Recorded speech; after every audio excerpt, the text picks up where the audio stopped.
Record. All right, the T-Mobile Sprint merger by Jason Nucciarone, Emma Lee, Adam Donofrio, and Chris London. Okay, so we first start off with the background of the merger. The merger of T-Mobile and Sprint Corporation was first announced in April 29, 2018. After 2 years of approval process, the merger was done by April 1st, 2020.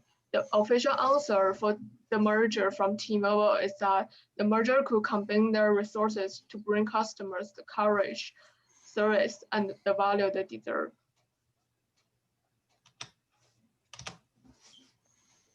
To have a better understanding of the merger and acquisition, we conduct a SWOT analysis to look at the internal and external factors of T-Mobile Inc. in order to know the real reason behind the deal. The strength of T-Mobile is that they have strong customer growth in 2019. T-Mobile lead the industry with a total of 3.1 billion branded postpaid phone line customer additions, further illustrating their ability to compete and take share in a competitive marketplace. It also had a strong growth in financials, a 75% increase in operating cash flow shows their strong ability to generate profits. The weakness of T-Mobile is also considerable. Network outage is always one of their major issues. It will cause T-Mobile to lose its customers, and for the opportunity, new technology 5G, it is a crucial step for telecommunication companies in the midst of digital transforming and their success. The threat is large but simple. There are strong competition in the telecommunication markets.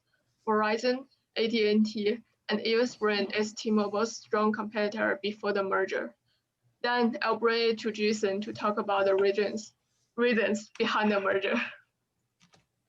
All right, yeah. So for reasons behind the merger, the big one here, even stated by our man Ajit Pai himself, that we need to keep America competitive in the race for 5G. So we definitely have a lot of global foreign competitors in the race for 5G. We have companies like Huawei that are rapidly deploying their own networks. And that kind of segues to the next point here, that by having T-Mobile and Sprint merge, it created a formidable competitor in the global market. So before, Sprint and T-Mobile were kind of only contained to the U.S., the greater U.S., but now that they're together, they have a lot more resources and a lot more cash. It was also really crucial for Sprint because it was the only major wireless carrier that was actually failing to turn a profit, which is pretty impressive. The other thing is that Verizon and AT&T were much bigger companies and they were dominating the market. So, figured, hey, let's put T-Mobile and Sprint together to create another competitor to keep them on their toes. And the other thing is that T-Mobile is also rapidly deploying 5G networks throughout the United States. So, kind of the next thing you want to look into here is, what does the merger mean for T-Mobile? So the big thing is that T-Mobile does not plan on raising its prices until 2023. The other thing that is really important is that it wants to develop and improve service in rural areas of the United States. So, this is super important because I know that we've mentioned in class that, areas like rural PA, they have terrible internet access. The only thing they really have available to them is DSL. So it'll be nice to see a much better, more reliable link layer technology that they can use to communicate with the network. But another thing too that might happen since they merge now is that the unlimited data plans might disappear, because now that there aren't as many competitors, they can't offer better rates for more data. And then another thing is that now that T-Mobile doesn't have to constantly focus on fighting off competitors, it can now add more features and more benefits to their current customers. So then the next thing you have to ask yourself is, what does this merger mean for Sprint customers? So the big thing is that data performance on older Sprint phones will decline. It won't benefit from T-Mobile's better network. So unfortunately, if you're an ex-Sprint customer, you're probably going to see a lot of your packets coming out of your phone a lot slower and probably have a harder time communicating with the greater internet.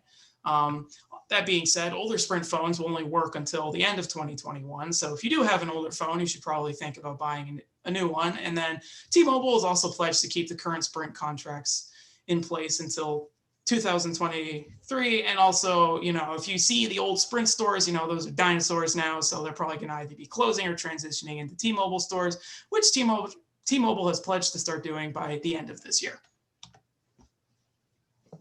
So how this merger is going to affect the market. Wireless carriers are still profitable, but their profits are flattening. The average bill has fallen about 25% over the past decade.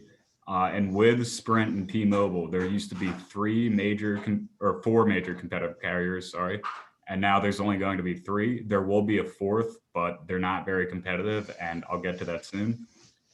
Sprint T-Mobile will have about 100 million mobile customers under this new deal. And there are a lot of critics of this deal. They claim that it's going to cost consumers $4.5 billion annually. So a lot of the prices will unfortunately fall on most of the consumers. And then the new carrier that was only approved through this deal is actually Dish Network. So this merger had to get government approval, and it only got that approval because Dish was going to break off the T-Mobile merger. They're trying to become that fourth major wireless carrier, but they only have 9 million customers in compared to 100 million customers under T-Mobile. And they've never run a wireless business either. They're also rapidly losing customers to streaming services, so their customer base is shrinking. They are, however, committed to becoming this fourth major carrier. They agreed to pay a fine of $2.2 billion if they don't have a 5G network covering about 70% of the population running by 2024. So they are committed on moving ahead despite the lack of customers and the current challenges they face.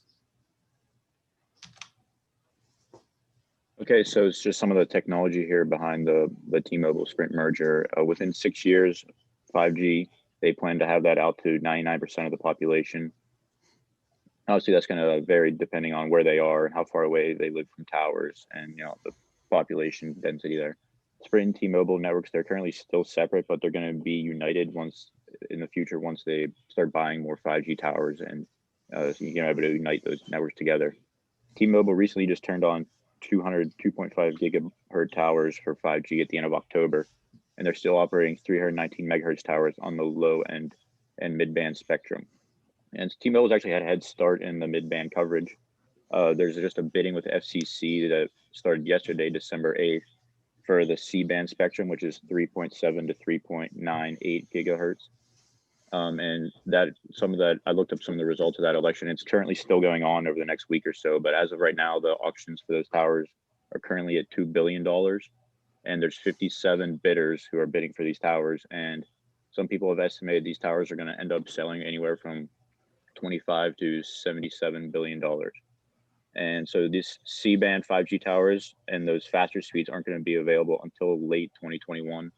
And just for reference, some of those speeds, low band 5G speeds are going to be very similar to 4G LTE, like high band speeds. T-Mobile says the average speeds where 2.5 gigahertz is deployed is around 300 megabytes per second with peak speeds near 1 gigabyte. And just some of other recent technology news that there was links to 5G causing COVID and all that stuff. And there's no links between that, obviously. And there's no links that 5G causes cancer. So you don't have to worry about any problems with your 5G towers in a neighborhood near you. All right, yeah. So thank you for coming to our presentation.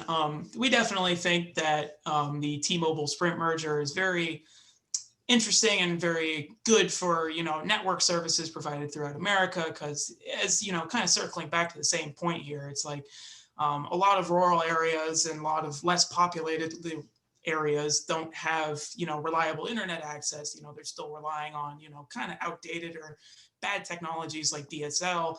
So it'll definitely be good to see that 5G can now bring in this new link, or T-Mobile can bring in this new link layer service to these people, so that they can have more easily communicate with the internet, so they can get better upstream and downstream speeds. So yeah, once again, thank you for coming to watch our presentation.